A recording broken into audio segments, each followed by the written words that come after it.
여러분 안녕하십니까? 양세현 앵커의 휴가로 이번 주는 제가 진행합니다. 첫 소식입니다. 전국 곳곳에 주유소를 직접 운영하면서 580억 원어치의 가짜 경유를 판매한 일당이 경찰에 붙잡혔습니다. 선박에 쓰는 기름에 화학약품을 섞는 신종 수법으로 역대 최대 규모인 4,200만 리터의 가짜 경유를 만들어 팔았습니다. 이들이 제조한 가짜 경유의 황함량은 기준치의 32배에 달해 인체 유해성은 물론 차량 화재 위험성도 높았습니다. 전유진 기자의 보도입니다. 사무실에 들이닥친 경찰들이 한 남성을 둘러싸고 체포에 나섭니다. 석유 및 석유 대출연료사업법 위반으로 지금 이 기간 체포를 진행합니다. 체포된 남성은 전북의 한 조직폭력배 부두목 A씨. A씨 등 일당은 해상유와 경유를 섞은 가짜 경유를 만들어 지난 2021년 6월부터 2022년 7월까지 전국의 25개 주유소를 직접 운영하며 팔았습니다. 판매된 가짜 경유는 4,200만 리터, 시가 580억 원 상당으로 역대 최대 규모입니다. 인천의 한 항구에 정박 중인 대형 선박에서 선장과 공모해 해상유를 몰래 빼는 뒤 화학 약품을 섞어 경유처럼 보이게 만드는 신종 제조 수법을 사용했습니다. 붉은색을 띠는 해상유에 화학 물질을 넣어 만든 가짜 경유입니다. 육안으로 볼 때는 일반 경유와 차이점이 없습니다. 하지만 가짜 경유의 황함량이 기준치의 32배에 달해 인체에 유해하고 실제 사용했을 경우 차량 엔진 손상과 내부 부품 부식으로 인한 대형 화재 위험도 높습니다. 출력 및 연비가 저하되고 자동차 엔진 계통 고장의 주요 원인이 될 수 있습니다. 일당은 석유 판매를 위한 회사를 따로 만든 뒤 총책과 투자자, 주유소 관리소장 등 역할을 나눠 치밀하게 범죄를 계획했습니다. 적발 시 대신 처벌받을 바지 사장을 1억 원에 고용하는가 하면 가짜 석유 제조 전문가도 내세웠습니다. 일정 장소에 모여서 화학약품을 섞는 방법으로 가짜 석유를 제조하였고 이후 다른 탱크로리 차량에 옮긴 이후에 충남경찰청은 총책인 A씨와 석유 제조 전문가 등 9명을 구속 상태로 검찰에 넘기고 범죄 수익금 가운데 12억 원을 기소 전 몰수, 추징 보전을 통해 동결했습니다. TJB 전유진입니다. 80대 치매 환자를 수개월간 폭행한 70대 여성 요양보호사 A씨에게 검찰이 징역 1년을 구형했습니다. A씨는 지난해 4월부터 11월까지 약 8개월 동안 대전 하기동의 주택에서 자신이 돌봐주던 치매 환자를 주먹으로 때리고 청소 걸레대를 휘두르는 등 폭행한 혐의를 받고 있습니다. 피해자 가족들은 A씨가 잘못을 뉘우치지 않고 있다며 엄벌을 촉구하고 있는 가운데 A씨에 대한 1심 선고 공판은 오는 20일 열릴 예정입니다. 국내 제1호 소아전문 응급실인 천안 순춘향대병원 소아전문응급의료센터에 마지막 남아있던 전문의 한 명이 퇴사해 의료 공백이 우려되고 있습니다. 순천향대 천안병원은 소아전문응급의료센터 전문의들이 지난해부터 잇따라 병원을 떠나면서 주 2회 휴진을 결정한 가운데 최근 마지막 남아있던 전문의 한 명이 지난달 병원을 떠나 현재 16세 미만 소아 응급 환자를 받기 어려운 상황이라고 밝혔습니다. 순천향대 천안병원은 지난 2010년 9월 서울 아산병원과 함께 전국에서 처음으로 소아 전문 응급실로 지정된 바 있습니다. 부동산 시장의 침체 속에 대전과 세종의 아파트 매물 쌓이는 속도가 전국 최고 수준으로 나타났습니다. 대전은 제주를 빼고는 올 1분기 전국에서 유일하게 아파트 거래가 줄어든 것으로 하반기 7천여 세대 입주 물량이 쏟아질 예정이어서 부동산 시장 침체 장기화에 대한 우려가 나오고 있습니다. 김철진 기자입니다. 대전 유성구에 있는 1,800여 세대 규모의 아파트 단지입니다. 130여 건의 매물이 올라와 있지만 지난달 거래가 이뤄진 건 한 건에 불과합니다. 한 달간 매매 거래가 아예 한 건도 없는 아파트 단지들도 적지 않습니다. 매매 거래가 실종되면서 대전의 아파트 매물이 계속 쌓이고 있습니다. 실제로 지난 1년간 아파트 매물 증가율을 확인해보면 대전은 매물이 27.5% 늘어 세종과 서울에 이어 전국에서 세 번째로 매물이 많이 늘었습니다. 고금리 장기화 속에 아파트값 하락이 이어지며 매수세가 자취를 감추면서 시장에 내놓는 매물들이 거의 소화되지 못하고 있는 겁니다. 배수력이 없다 보니까 거래량 자체가 지금 줄고 있고, 그다음에 이제 좀 거래가 좀 일부 좀 되고 있는 지역은 급매물로 좀 저렴하게 나온 물건들이 일부 좀 소진이 되고 있고요. 아파트 거래량의 경우도 대전은 하락세를 면치 못하고 있는 것으로 나타났습니다. 올 1분기 전국 아파트 거래 건수는 10만 240건으로 직전 분기보다 23.3% 상승했지만 대전의 경우 3,059건으로 0.2% 하락했습니다. 전국 17개 시도 가운데 거래량이 줄어든 곳은 대전과 제주밖에 없습니다.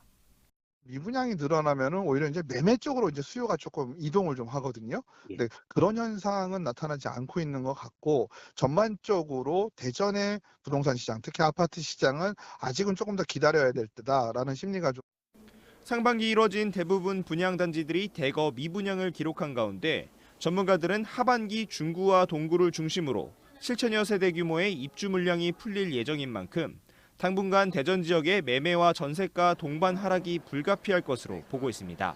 TJB 김철진입니다.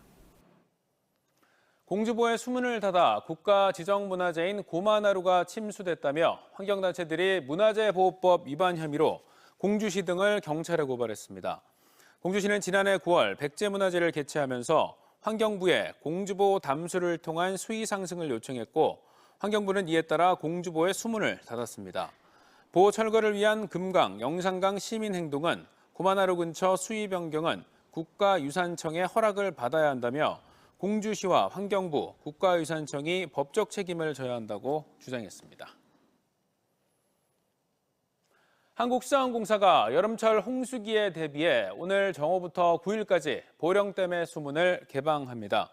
이에 따라 초당 3.61 세제곱미터 수준이었던 보령댐의 방류량이 초당 최대 20세제곱미터로 늘어나게 됩니다.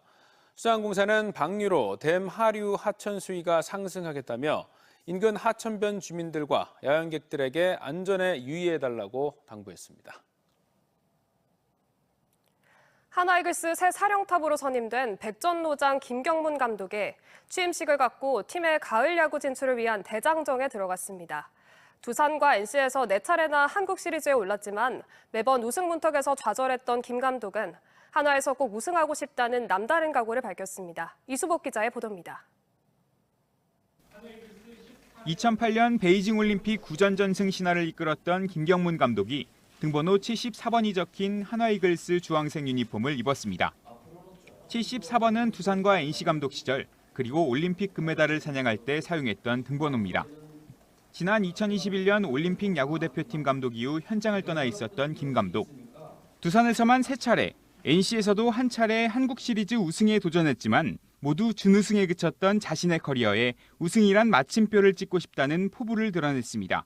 2등이라는 것이 저 자신에게는 많이 좀 아픔이었고, 꼭 이거 하나이글스와 함께 팬들과 함께 꼭 우승에 도전, 또 꼭 우승을 하고 싶습니다. 다만 현재 한화의 순위가 8위에 머물고 있는 만큼 당장의 목표는 5할 승률 복귀와 포스트 시즌 진출이라고 밝혔습니다. 또 목표를 이루기 위해선 이기는 야구를 해야 한다고 강조하면서 리그에서 도루가 가장 적은 한화에서 뛰는 발야구의 부활도 예고했습니다. 꼴찌하고 있더라고요. 빠른 선수를 많이 갖고 있다면은 그 팀이 지금 나는 강하다고 봅니다. 그래서 저희 한화도 빠른 선수들을 조금 도루를 할 수 있는 선수들을 앞으로 좀 더 찾아내야 되지 않을까. 취임식을 마친 김 감독은 내일 수원에서 열리는 KT와 원정 3연전부터 지휘봉을 잡고 한화의 가을 야구 도전을 위한 대장정에 나섭니다. 한편 김 감독의 선임 소식이 알려지자 일부 팬들은 김 감독의 선수 혹사 운영 성향을 비판하고 KBO에 부는 젊은 감독 바람에 역행한다며 트럭 시위를 열기도 했습니다. 백전노장 김경문 감독의 선임으로 독수리 군단이 다시금 비상할 수 있을지 주목됩니다. TJB 이수복입니다. 대전 동구 파남 차량기지대에 들어설 도시철도 1호선 식장산역 건설을 위한 설계 공모 당선작이 확정됐습니다. 식장산역 도시철도 1호선 역사는 총 47억 원을 투입해 연면적 978제곱미터 규모로 오는 2026년 상반기까지 준공될 예정입니다. 식장산역은 주민 교통 편의와 식장산권 관광 활성화 등을 위해 대전 도시철도 1호선의 기존 선로를 활용하는 추가 신설역으로 식장산 삼거리까지 보행 시간이 47분에서 7분 이내로 단축됩니다. 내년 지역혁신 중심 대학 지원 체계, 즉 라이즈의 전국 시행을 앞두고 충남도와 지역 대학들이 한자리에 모여 기본 계획을 공유했습니다. 김태흠 충남지사와 도내 24개 대학 총장은 2024년 제1차 고등교육 정책협의회를 열고 산업 연계 인재 양성 기반을 마련하고 산학연 협력 생태계를 조성하기로 했습니다. 충남도는 다음 달 대학별 1대1 간담회를 열어 세부 과제별 참여 의사를 확인하고 단위 과제 조정과 성과 지표 선정 등을 통해 각 대학의 특성을 반영한 맞춤형 지원 정책을 마련할 계획입니다. TJB가 대전과 세종 지역 기업들의 수출기를 돕기 위해 진행하는 대규모 비즈니스 매칭데이 행사가 베트남 호치민에서 열었습니다.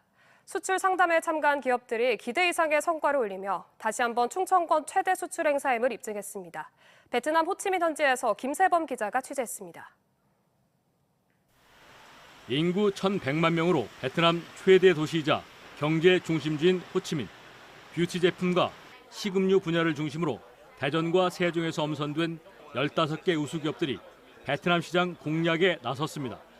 직접 가져온 샘플 곳곳을 짚어가며 자세히 설명하는가 하면 제품 원리를 이해하기 쉽도록 미리 준비한 영상을 보여주는 그야말로 입체적인 판촉 활동을 벌였습니다. 첫 참가라 큰 기대를 갖지 않았던 세종의 방향제 제조업체는 맞춤형 제작 방식이 좋은 반응을 얻어 현장에서 500만 달러가량의 MOU를 맺는 데 성공했습니다. 현지 반응을 보게 되니까 조금 더 제품이랑 서비스가 해외에서도 좀 통하는구나 하는 그런 좀 뿌듯함도 있고 수출기를 제대로 열어서 판로를 개척하고 싶다는 생각이 듭니다. 이틀간에 걸쳐 호치민에서 이어진 수출 상담회는 기대 이상의 결실로 이어졌습니다. 수출 상담액 3,677만 달러를 비롯해 수출 계약 가능액 880만 달러, 현장 계약 금액은 100만 500달러, 하나로 13억 6천여만 원의 성과를 냈습니다. 전 세계 경제가 고물가, 고금리로 침체를 겪는 가운데 지역 기업들이 어느 때보다 값진 성과를 거둔 것으로 평가됩니다. 베트남 최대 도시이자 경제 중심지인 호치민에서 수출길을 열기 위해 혼신의 힘을 다하는 대전과 세종 기업들의 모습을 보면서 머지않아 풍성한 결실을 맺을 것으로 기대가 되고 있습니다. 소비재 수요가 많은 호치민이라는 도시와 지역 기업들이 갖고 있는 제품 특성을 매칭시키는 맞춤형 전략이 주요했습니다. 행사 2달 전부터 국내 기업 명단을 베트남 현지에 보내 바이어 발굴을 서두르고 양쪽 참가업체와 바이어를 행사 일주일 전에 확정하는 신속한 대응이 좋은 결실로 이어졌습니다. TJB는 앞으로도 저희 지역 기업들이 보다 더 해외 진출하는 데 용이할 수 있도록 프로그램도 기획하고 확대해서 더 많은 수출의 장을 마련하도록 노력하겠습니다. 지역 최대 수출 행사로 자리매김한 TJB 베트남 비즈니스 매칭데이.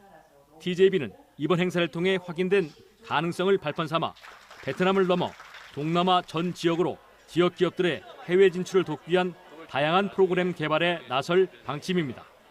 TJB 김세범입니다.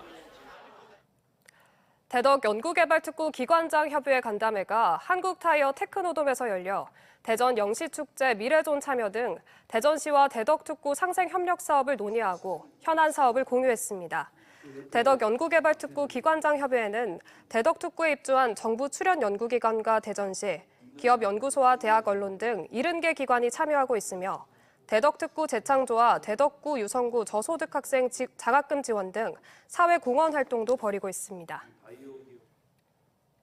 전국의 문화관광 해설사들로 구성된 한국문화관광해설사회 제1회 한마음 전진대회가 회원 300여 명이 참석한 가운데 대전 한밭체육관에서 열렸습니다. 우리는 하나라는 슬로건 아래 열린 오늘 대회에서는 골든벨 퀴즈 대회와 명랑 운동회 등을 통해 즐거운 시간을 보내며 화합과 단결을 다짐했습니다. 지난 2001년 창립된 한국문화관광해설사회는 3,100여 명 회원들이 활동하며 내 외국인들을 상대로 양질의 해설 서비스를 제공하고 있습니다. 지난 1월 이후 예산 상설시장 방문객이 2만 명을 넘어섰습니다. 예산군은 한국문화관광연구원으로부터 주요 관광지점 입장객 통계를 위한 무인계 측기를 승인받아 지난 1월부터 예산시장에 대한 방문객 수를 집계한 결과 지난 1일 200만 명을 돌파했다고 밝혔습니다. 군은 9월 말 준공을 목표로 지난 4월부터 오픈스페이스 신축 공사를 진행 중이며 방문객 주차 편의를 위해 사업비 56억 원을 투입해 187면 규모의 주차장 공사도 진행하고 있습니다. 2024 청양 고추 구기자 문화축제가 오는 8월 30일부터 9월 1일까지 청양읍 백세 건강공원 일원에서 열립니다. 이번 축제는 인구구조 변화와 지역 관광 욕구 증대 등 시대 변화상을 적극 반영해 열리며 4차 산업기술을 집약한 탄소 중립 드론 라이트쇼와 고추 구기자 전국 요리 경연대회, 고추 구기자 가요제 등이 펼쳐집니다.